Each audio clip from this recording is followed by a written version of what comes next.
Alright, welcome back to another episode. In this one we're going to be Nock tuning some bare shaft arrows.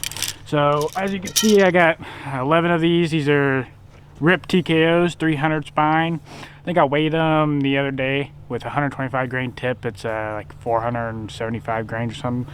So I went lower than last year. Last year was at 591, which I thought was really overkill. I mean, I passed through everything. But I'm going to try to teach you. I mean, I'm kind of new to this too, so if anyone has any comments that they can leave down in the comments to help me improve what I'm doing, please drop them. But you can see we got our homemade paper tuner right here. This is just a sign holder from like a retail store. We just put a bar and then we put the paper in there. At the bottom we have a metal ruler with a clip holding it. But I'm going to try to walk you through on how I kind of understand how to bare shaft Nock tune some arrows, so stay tuned. So I got my arrow nocked. So this is where it's at right now. I don't know if you can kind of see, but this is where it's at right now. So I'm going to shoot it through this paper, and then if it's right, left, high, like if the nock's high or left or right, we're going to move this nock, and eventually you'll get a bullet hole. But when I pull this back, I want to keep this bubble on my sight level and then shoot through paper, and then we'll see where it hits, and then we'll go from there, try to move the nock if we need to. So you can see we're a little nock low and to the right. So a little nock low and to the right. So we'll move this. We'll move this nock so we're right here in this position. Just, I mean, you can't really tell, but you can also make, which we should probably be doing, making like a silver marker to tell you, but I'm just going to turn this nock. I mean, I barely moved it. Now watch where this will hit. This will be a totally different tear. All right, let's try this. Bubbles level. And it's still, that one's a little bit more right, but not as down. Still down, but you can see now it's moving a little bit more to the right. So those are the two ones I just shot. This is the first one. As you see, it's a little right but mainly low. This one, it's moved more right, still a little low but more right. Now each time I move the nock, this is going to keep moving. It's going to be, next time it might be straight right then up, but eventually you'll move the nock in the perfect spot.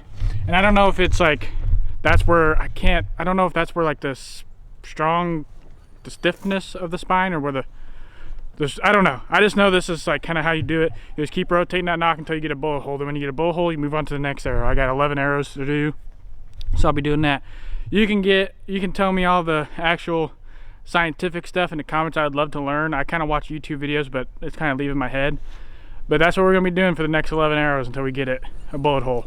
So I'm gonna do a time lapse here until we get a bullet hole, and I'll show you what it looks like. I should also mention that you want to shoot the nock the same side up, if that makes sense.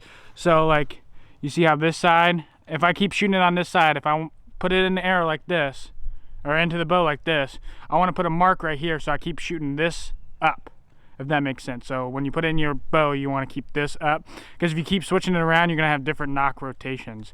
So we're going to go find a marker now and put a mark right here where the nock would be sit. So this will be like this. I'll know the indicator will be put this up into the bow.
Okay, as you can see, look how many shots we got on this. All these from down here and all these up here.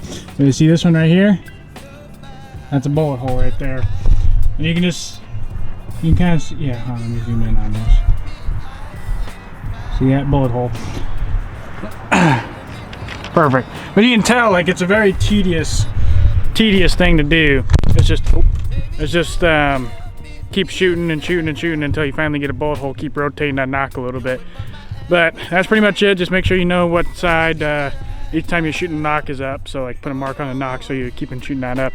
And just rotate it a little bit at a time, And I'll keep tearing, and then you'll finally get a bullet hole. I'm gonna shoot that one again to make sure.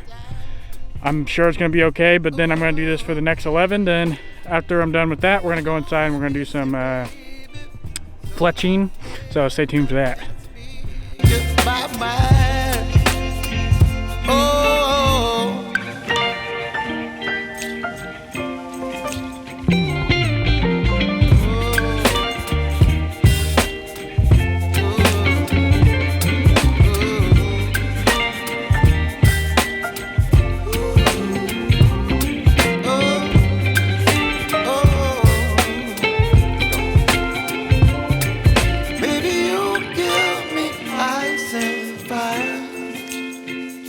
You're chilling in the rain. You're some kind of butterfly. Baby, you give me midnight. You whip up my appetite. Don't leave me here high and dry.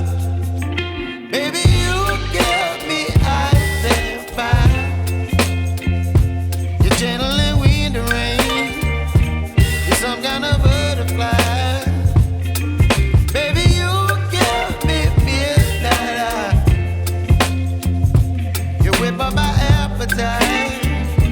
Don't leave me here high and dry.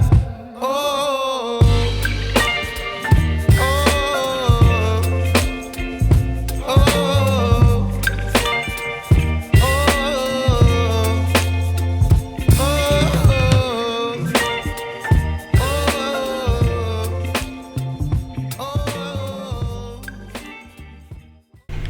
Okay, I'm back inside. We've only done like 4 or 5 arrows, but as you can see right here, can't really see, focus.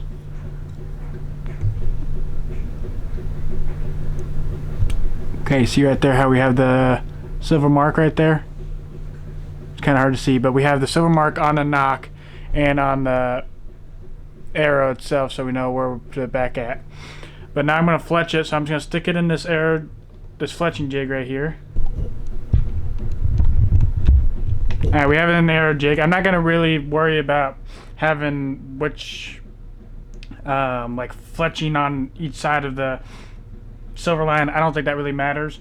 So I'm just going to fletch it like just fast and easy. Then we're going to go outside and shoot it. And hopefully, I'm pretty sure I should shoot a bullet hole. Now, if we might have to do a little bit of adjusting, then we can do it there. But I'm just going to start fletching these arrows. I'm going to do a time lapse, so stay tuned for that. Then when we're done, I'll come back and show you how they all turned out. So stay tuned.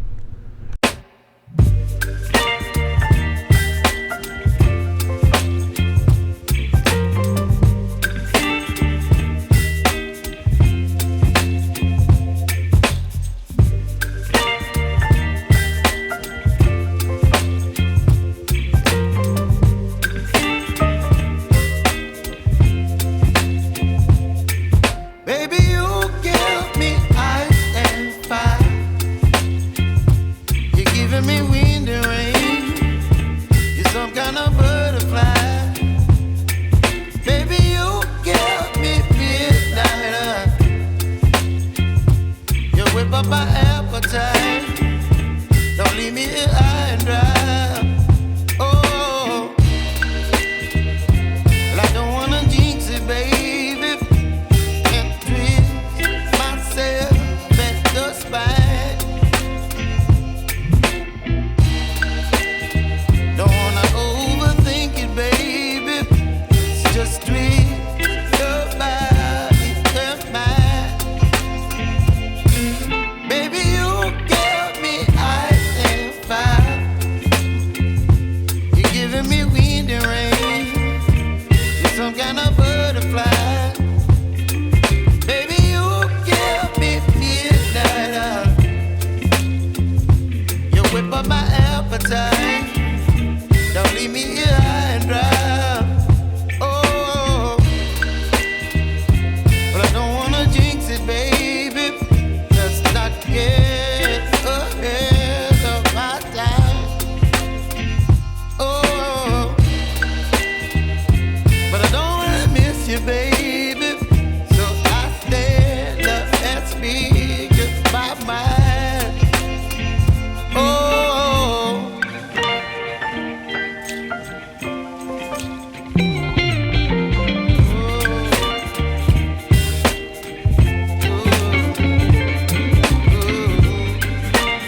butterfly. Baby, you give me midnight. You whip up my appetite. Don't leave me here high and dry. Baby, you give me ice and fire. You're channeling wind and rain. You're some kind of butterfly. Baby, you give me midnight. You whip up my appetite. Okay, it's a few days later, or actually 1 day later. We did all the fletching yesterday, and I did half of them. I'm gonna keep the other half unfletched in case something happens, but right now I only need 6 arrows. That's plenty enough. But they've been flying like darts. The fletchings are holding up good. If anyone's curious, these are the X veins, boning X veins. I think they're the 2.25. I got them because I'm pretty sure what Chris B shoots. I know it sounds weird but I really liked his arrows. And you see, you can kind of see it has a bit of a helical to it, right helical. It's kind of hard to tell, but they've been flying good. I shot, so far these 6, I shot them into paper, and they were perfect bullet holes too. So I think if you do it right, that's what will happen is after you bare shaft tune it, after you shoot, then you put fletchings on, it'll still shoot a bullet hole. And I'm doing all this so I can not really shoot further, but have better broadhead flight at longer distances. I don't plan on really ever shooting past 30 yards anyway, but it's just one of those things. I had nothing better to do. I kind of like tinkering, and I needed to get some more shots with that new release. I got the cutter, I'm at the stand Onyx. So what better way than to shoot it through paper and just get used to it. But these are what they turned out to look like. They're pretty freaking sweet. I really like the orange and the white, the 4-fletch and the helical. I'm a big fan, and I like how short they are. They don't touch my beard or my chin or anything. But I'm gonna shoot all these 2, and I'm gonna put on this one. You can already tell I put the arrows up. That's just where the silver and the black marker is on this, but it's easier to see when you're out in the woods. But I'm gonna shoot all of them that I have fletched, all 6 of these, and figure out which ones fly the best and label them 1, 2, 3, 4, whichever ones fly the best. Then I always keep the bare shafts, so then I can shoot those. When me and Dad were shooting yesterday, I was shooting a bare shaft along with the fletchings, and they were hitting side by side. Like at 20, that was only at 20 yards. I didn't go any further back, but at 20 yards, they're hitting side by side. They were grouping just as good with fletchings or without fletchings. But I think that's where I'm going to end this one. I think I'm done with these arrows. I think that's just all the kind of tinkering I'm going to do with them. I'm going to put some broadheads on them sooner or later. I'm not sure what broadheads I'm going to use next year. So if you have some suggestions, put them down in the comments. I'd like to do some research on them.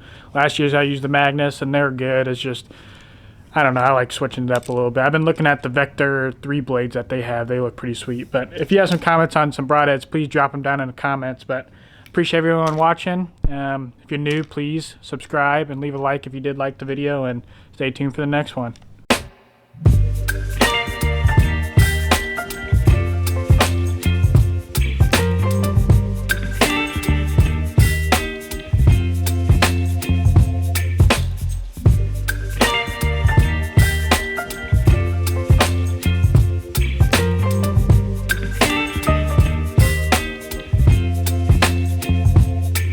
Baby, you give me ice and fire. You're giving me wind and rain. You're some kind of bird.